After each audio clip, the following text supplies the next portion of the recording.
What's up, you guys? Welcome back to another one. If you're new to this channel, I am Gold Penny. I do new car, truck, SUV reviews on YouTube, and today we're in the brand new 2026 Buick Envista, courtesy of Jack G on Volvo GMC Buick in York, PA. For more information on their inventory, please feel free to check out the link in the description box below. And so today we're in this one because it's got a nice upscale Korea design. I'll tell you more about that later in the video, but affordable pricing as well. There's a new color for 2026 as well. So ultimately in this video, we will be testing out and going over everything about this one, from acceleration to braking, steering feel, ride quality, sound system, exhaust clip, all that fun stuff. So having said all of that, what do you guys say? Let's just go ahead and jump right into it. And as always, let's start with pricing. And so as you can imagine, there are several different trim levels for the 2026 Envista. First one being preferred, starting at $25,195. You got the Sport Touring, which is the one I reviewed last year, I think. That one starts at $26,695. And lastly, the Avenir, which is the one we are in today, going for $29,995. So overall,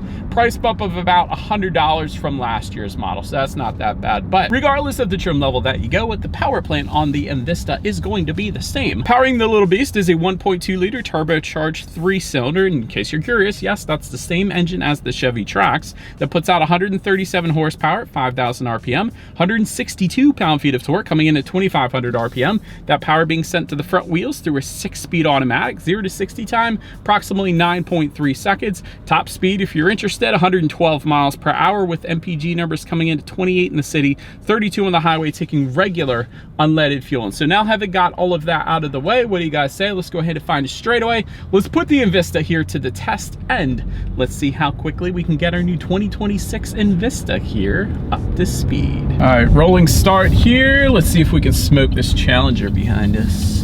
Go! A little bit of delay. We are. That's right. It's not the quickest thing in the world, but we did smoke the Challenger, so there's that. But a little bit of delay at the very beginning. This is a turbocharged 3-cylinder after all, so you are going to feel a little bit of that turbo lag. So you do have that, but it's one of those things, the more you drive a vehicle, no matter what it is, you're going to get used to it. So you're going to get used to that acceleration and learn how to drive with it. So it's not the slowest car I've ever driven. That's going to be the Mitsubishi Mirage, but it's not the quickest either. But anyways, to go along with that acceleration, as always, braking is equally important. And so up front, you will find 11.7-inch ventilated front discs. In the back, 11.3-inch solid rear discs. As far as that 6-0 stopping distance goes, it comes in at 127 feet. That's pretty much par for the course. As far as braking feel goes, it's actually not bad. The braking feels nice. It's a little bit on the firmer side of things, which I didn't expect. So it's actually not bad. The braking feel itself, pretty darn good. But then touching on suspension and handling, up front, you're going to get a McPherson strut front suspension. In the back, it's going to differ dependent upon the trim level that you go with, actually. So you're going to get a compound crank rear suspension for the preferred and sport touring trim levels, but then you're going to get a Watts Link rear suspension if you go with the Avenir like we have with us here today. So that is actually not available on the Trax if you were comparing those two, which you might be, because they're essentially like sister vehicles, I guess you could call them. So the Watts Link rear suspension, not available on the Trax. It is available on the Envista. It actually comes on the Avenir that we have with us here today. Essentially what that means is you're going to get a much smoother ride here in the Envista Avenir. So if you wanted a smoother ride, it is available on this particular trim level that we have with us here today. And I can attest to that. This is actually, surprisingly, a pretty darn smooth ride. So I'm actually impressed. There's a lot of road imperfections here in York, and this thing is absorbing them quite nicely. Now, it's not like an adaptive damping suspension kind of good, but it's pretty darn good. Like, you can tell the difference. So absolutely no issues when it comes to ride quality. As far as steering feel goes, it's what I expected. It's not a super heavy steering feel, but it's not a loose steering feel either. It's pretty much right where it should be for what the Envista is. As far as cabin noise goes, I'll be quiet here for a second. We're going 45 miles per hour, by the way. A little bit of wind noise at higher speeds, but it's probably not something that would bother me. And by the way, there is an acoustic laminated front windshield that does come standard for all trim levels across the board, so that's kind of cool. And then touching on rear visibility, looking at that Challenger in my rear view mirror right now, it's not the best, but again, it's something that you get used to. So because of the shape of this thing, it's kind of got that sportback look in the back.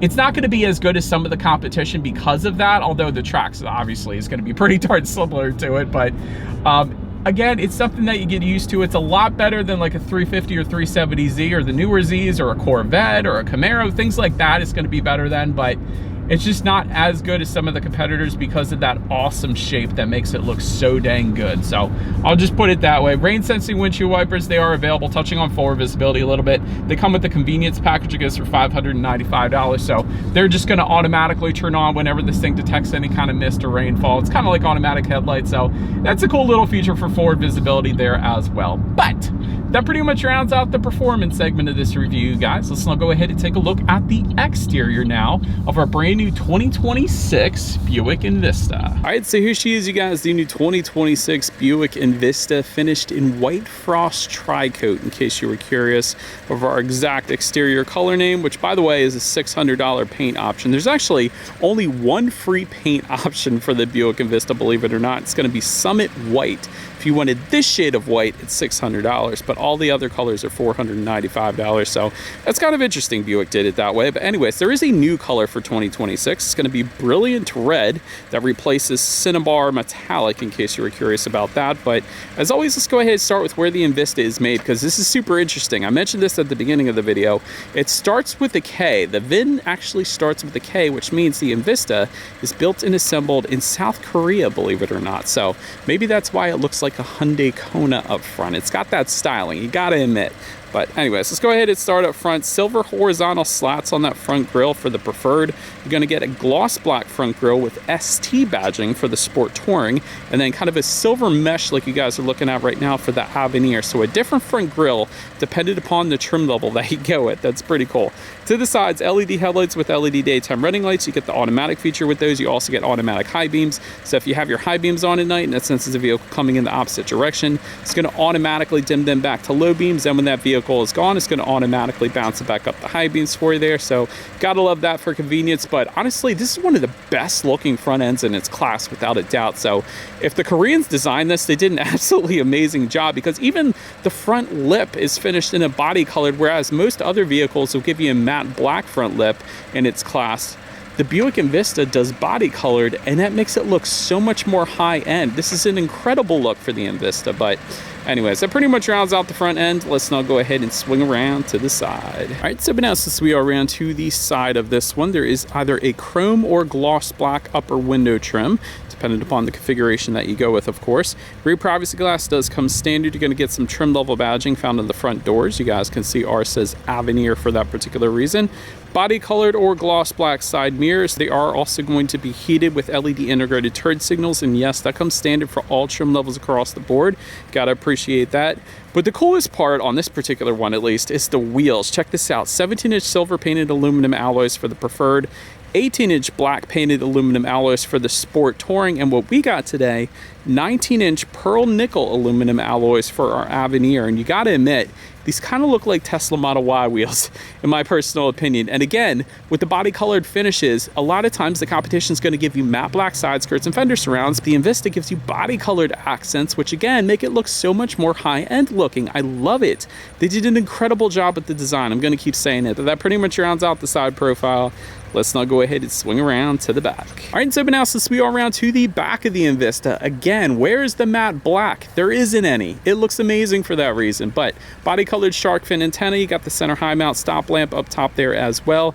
Got LED taillights. They look absolutely amazing. They're like a blade style taillight. They definitely look good. A little bit of chrome accents there on the very bottom, which you guys can see the reflection of the LED license plate lighting. I don't know if I'm getting up close enough, but it's down there. Just take my word for it. Just below it all, you will find a single exhaust outlet. It is tucked away underneath. I don't care. This still looks good in the back. But having said that, I do believe you guys know what we have to do next here. As always, here is that exhaust clip.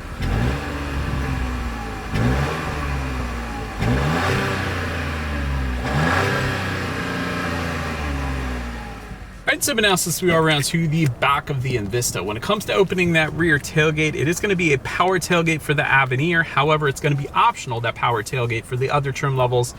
Traditionally, it's going to come with a manual tailgate if you go with the other trims, but it's pretty cool though. There is a button on the key fob, there's a rubberized button on the tailgate itself then as well. But once opened up, cargo capacity comes in at 20.7 cubic feet. If that was not enough space, the rear seats do fold down. There is a 60-40 split that's going to bump that up to 42 cubic feet then. Cargo cover comes standard back there. You got some cargo lighting. There are tie-down anchors as well. Then if you were to lift up underneath of that cargo floor, you will find a spare tire, which I always prefer to see. But then making our way up to the rear legroom, that comes in at 38.7 inches. For reference, I'm an even 6 feet tall. This is how much space I had in the rear seats there. Rear center armrest with cup holders comes standard on the Avenir trim level only. Rear USB charging ports does come standard, however, for all trim levels, so that's pretty cool.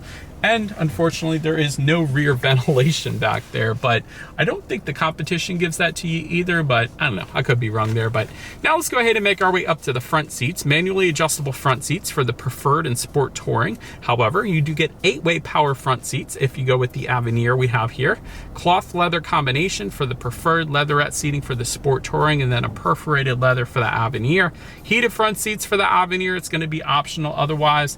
I like the Avenir lettering found in the headrest as well. I think that looks pretty darn good. But overall, as far as seat comfort goes, there's this awkward horizontal pressure point in kind of the upper portion of the seat. I'm not sure what that was all about because it doesn't look like it would be there, but I think on the inside of the seat it is, because it kind of felt a little uncomfortable. The power lumbar that adjusts the bottom portion of the seat, that was nice.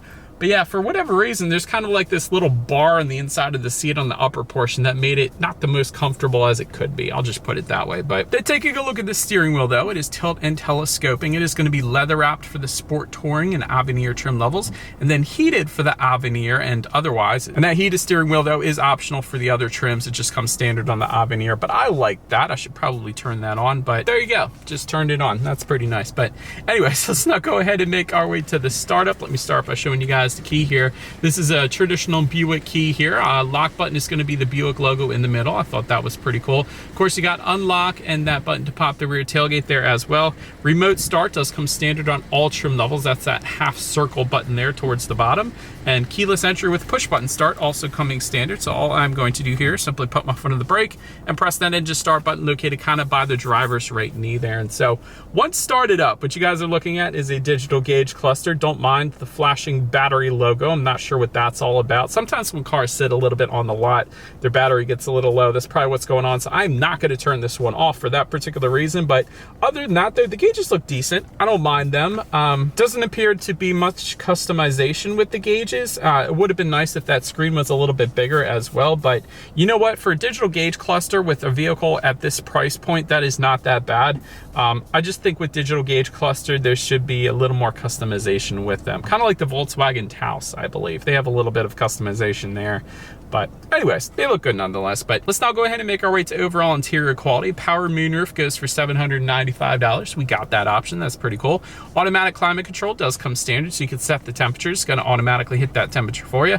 Auto dimming rear view mirror is going to come with the Avenir trim level. Wireless phone charger also with the Avenir trim level. It's going to be optional otherwise. Speaking of, the wireless phone charger is located just in front of the shifter. I like the way the shifter feels, by the way. Just to the right of that shifter, you got your cup holder surrounded by a gloss black. Got a nice texturized silver finish surrounding the shifter itself. A little bit of storage behind all of that, and then within the center armrest, there's actually a deep amount of storage within that center armrest. Definitely more than I expected there, so that's pretty cool. I also love the design of these air vents found just above the passenger side glove box. I thought that looked good. Got chrome door handles here on the sides, or maybe they're silver, maybe they're not chrome, I don't know. They look good nonetheless.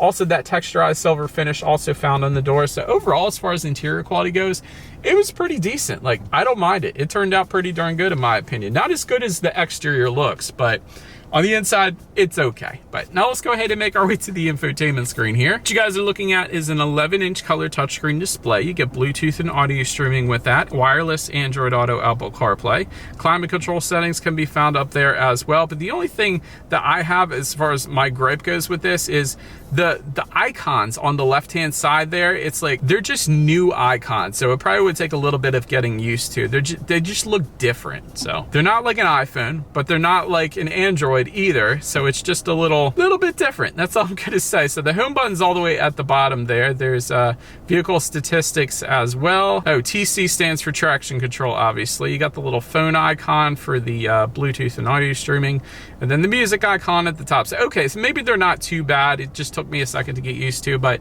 anyways, 6 speakers do come standard for all trim levels across the board of the Envista. So what do you guys say? Let's go ahead and turn on the radio. Let's see what we got playing this morning, and let's test out the clarity of this one.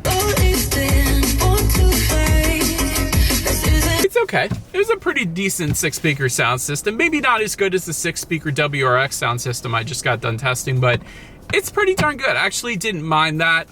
It would get the job done. I'll just put it that way. But last thing I wanted to mention to you guys on the infotainment screen, at least, is when you do put the Envista in reverse, you will find a very high definition rear view camera. One of the first things I noticed, I was like, dang, that's pretty darn good. But that lets you know, of course, who or what is behind you, which is always is going to lead us into safety. And so perhaps my biggest gripe with the Envista, just because I got kids, is this one is not an IIHS top safety pick. Reason being is because of the crash test ratings.